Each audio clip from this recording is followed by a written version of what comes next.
इस मूवी के पिछले 2 पार्ट हैं जिसमें उसकी कहानी पूरी अच्छी तरीके से बताया गया है। और अब चलते हैं इस कहानी में आगे की तरफ। इस कहानी के शुरुआत में 4 कॉलेज स्टूडेंट्स को दिखाया जाता है। वेस्ट वर्जीनिया में रिवर राफ्टिंग कर रहे थे। ये चारों स्टूडेंट्स उसी जगह पर कैंपिंग भी कर रहे थे। तभी एलेक्स को पता चलता है कि वहाँ पर ट्रे नहीं है, इसलिए वो उसे ढूंढने जाती है। और यहाँ पर सोफी और ब्रेंट अकेले होते हैं कि तभी वहाँ पर थ्री फिंगर आकर अपने तीर से उन पर वार करता है, जो सीधा जाकर सिचुएशंस को सही से समझ भी नहीं पाए होते कि तभी वो एक और तीर से सोफी के आंखों में मारकर उसकी आंख को बाहर कर देता है और वहीं पर सोफी मर जाती है। लेकिन ब्रेंट बौखलाते हुए वहाँ से भाग जाता है। इतने देर में एलेक्स भी वहाँ पर आती है। वो देखती है कि थ्री फिंगर सोफी की आंख निकालकर काफी अजीब तरीके से खा रहा होता है। उसे देखकर एलेक्स वहीं और छुप जाती है। इतनी ही देर में ट्रे भी कुछ लकड़ियाँ लेकर वहाँ पर पहुँचता है, लेकिन थ्री फिंगर उसे देख लेता है और उसके उसी तरह अपनी जान बचाकर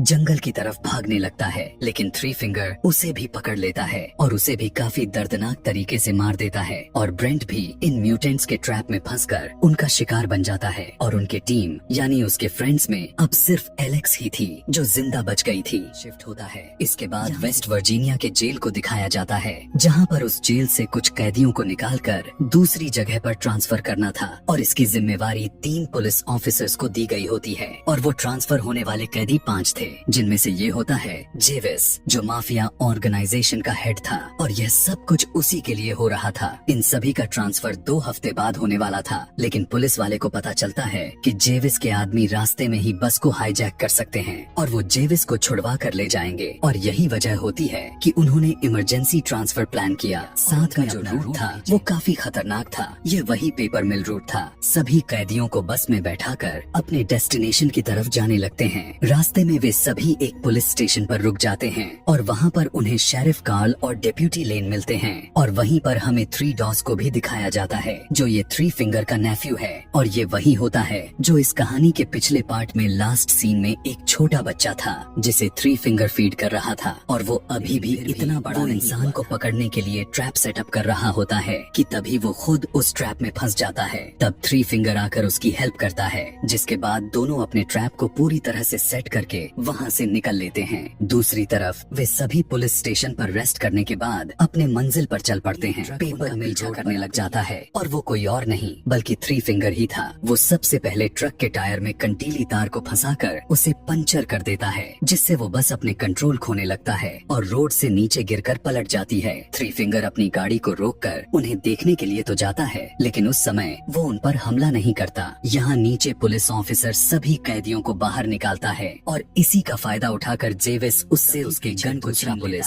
जिसका नाम पेस्लो था, वो आकर जेविस पर गन पॉइंट कर देता है। लेकिन इससे पहले कि वो कुछ कर पाता, एक चाकू सीधा आकर उसके गले में घुस जाता है और उसकी मौत हो जाती है। यहाँ पर अब सभी कैदी समझने लगते हैं कि यह सब कुछ जेविस के आदमी ही है जो यह सब कर रहे हैं। कि तभी इन पर भी तीरों से वार होना शुरू हो जाती हैं, जिससे अब वो समझ जाते हैं कि ये जेविस के आदमी तो नहीं। पुलिस वाले से कहता है कि वे सबकी हथकड़ियों को खोल दें, वरना वो उसके ही गन से उसे उड़ा देगा। लेकिन नेट उसे जवाब देता है कि चाबी तो बस के अंदर ही रह गया है और बस में पूरी तरह आग लग चुकी थी और वो किसी भी वक्त ब्लास्ट होने के कगार पर था। वॉल्टर नाम के एक पुलिस ऑफिसर भी उस बस में जख्मी होकर फंसा हुआ था। और जब नेट चाबी लेने बस में जाता है, तब तो वो बिल्कुल ठीक वक्त पर वॉल्टर को वहाँ से निकाल लेता है। नेट जो चाबियां लेकर आया था वो बिल्कुल बेकार हो चुकी थी, लेकिन फिर भी वॉल्टर उसे नहीं मारता, क्योंकि उसे पता था कि यहाँ पे सिर्फ नेट ही एक ऐसा आदमी था जो उन्हें इस जंगल से निकाल सकता था। तरफ बढ़ते हैं कि अचानक से झाड़ियों में से एक लड़की बाहर निकलती है और नेट पर अटैक कर देती है। और वो लड़की कोई और नहीं बल्कि एलेक्स ही थी, जो इस कहानी के शुरुआत में थ्री फिंगर से बच गई थी।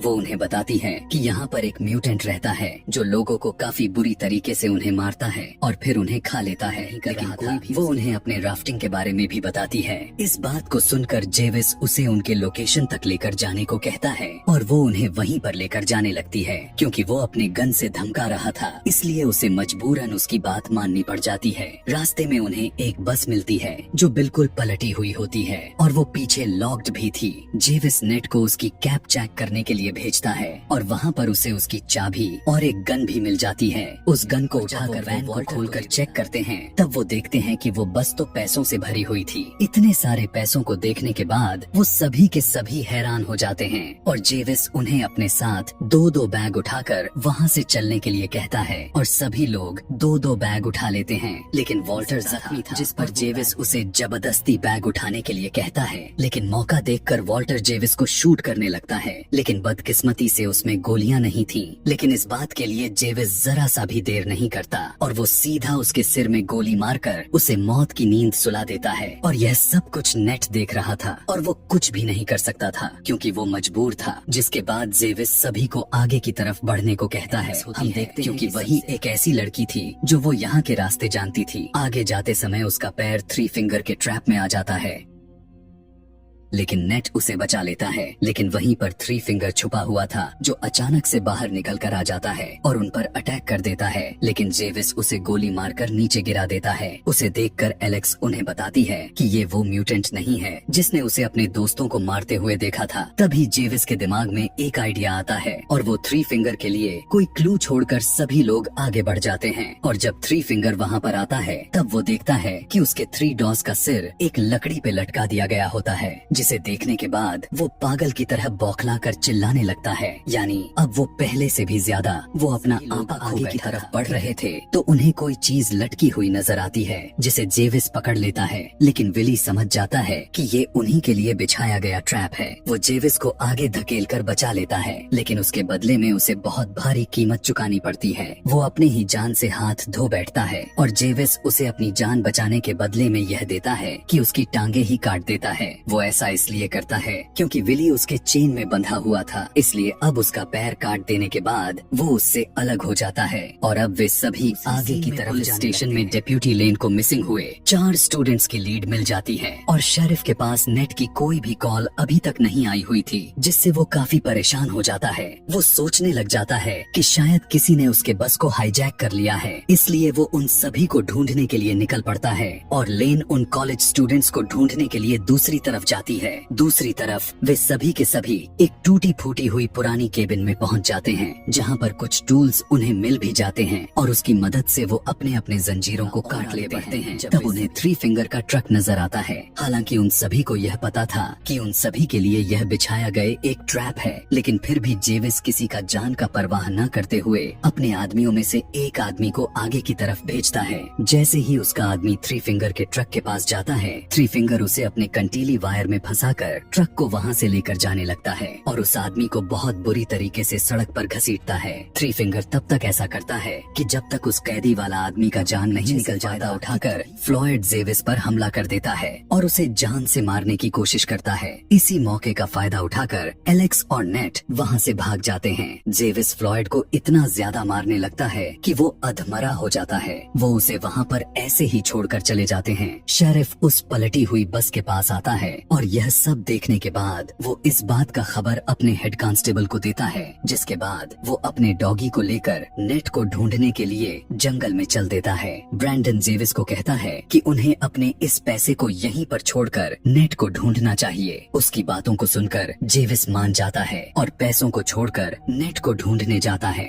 और आखिरकार वो नेट को ढूंढ लेते हैं और नेट को पकड़ने वाला होता है कि तभी नेट उसे बताता है कि यहाँ पर एक वॉच टावर है जहाँ से हम किसी से कांटेक्ट कर सकते हैं। जेविस उसे फिर से आखिरी मौका देता है और उसे उस वॉच टावर की तरफ चलने के लिए कहता है और जैसे ही वो उस टावर के पास पहुँचते हैं तब वो देखते हैं कि वो वॉच टावर जलकर राख बन चुकी है और इसे उन तीनों म्यूटेंट भाइयों ने जला दिया था जो हमने इस कहानी के पहले वाले पार्ट में देखा था। वहाँ पर जब कुछ नहीं मिलता है तो गुस्से में आकर जेविस नेट के सर पर गन पॉइंट कर देता है, लेकिन तभी उसी वक्त वहाँ पर शेरिफ का डॉग आकर उसे पकड़ लेता है। शेरिफ भी ठीक वक्त पर पहुँच जाता है और उन्हें वहाँ से चलने के लिए कहता है, लेकिन तभी थ्री फिंगर पेड़ पर बैठा हुआ अपने भाले को नीचे की तरफ फेंकता है जो सीधा शेरिफ के मुंह में घुस जाता है और उसकी वहीं पर काफी बुरी तरीके से मौत हो जाती है। इस मौके का फायदा उठाकर जेविस उसके गन को छीनकर नेट को अपने गन पॉइंट पर ले लेता है और उससे कहता है कि हम अपना सारा पैसा लेने के लिए हम वापस चलेंगे। लेकिन फ्लॉयड पूरे पैसे को लेकर वहाँ से भाग रहा था और तभी जेविस को उसकी आवाज सुनाई दे देती है और वो उसकी तरफ बढ़ने लगता है। लेकिन इससे पहले ही थ्री फिंगर वहाँ पर आकर उसके सारे के सारे पैसों के साथ फ्लॉयड को जला देता है, जिसके बाद सभी अब वहाँ से भागने की कोशिश करते हैं, लेकिन फिर से थ्री फिंगर का ट्रक उनके सामने आ जाती है और इस बार जेविस एलेक्स को उसके ट्रक के पास जाने के पास जाती, तब थ्री फिंगर एलेक्स को लेकर वहाँ से अपने ट्रक के साथ चला जाता है। नेट उसे बचाने को बहुत कोशिश करता है, लेकिन ऐसा नहीं हो पाता और जेविस उसे पकड़कर अपने गन पॉइंट पर लेता है और उसे शूट करने ही वाला होता ही है कि पीछे से ब्रैंडन उसे मारकर बेहोश कर देता है और दोनों उसे वहीं पर छोड़कर अपने अपने एक दूसरे रास्ते पर चल पड़ते हैं। थ्री फिंगर एलेक्स को घसीटता हुआ लेकर जाता है और उसे अपने घर में बांध देता है। वहीं पर हमें डेप्यूटी थ्री फिंगर ने उसे पहले से पकड़कर मार दिया होता है और उसके बॉडी का बुरा हाल कर दिया होता है। जंगल में ब्रैंडन भागने की कोशिश कर रहा था कि तभी वहाँ पर जेविस आ जाता है और उसे मारकर बेहोश कर देता है और वो आगे की तरफ जाने लगता है कि तभी थ्री फिंगर भी वहाँ पर आ जाता है और दोनों आमने सामने होते हैं।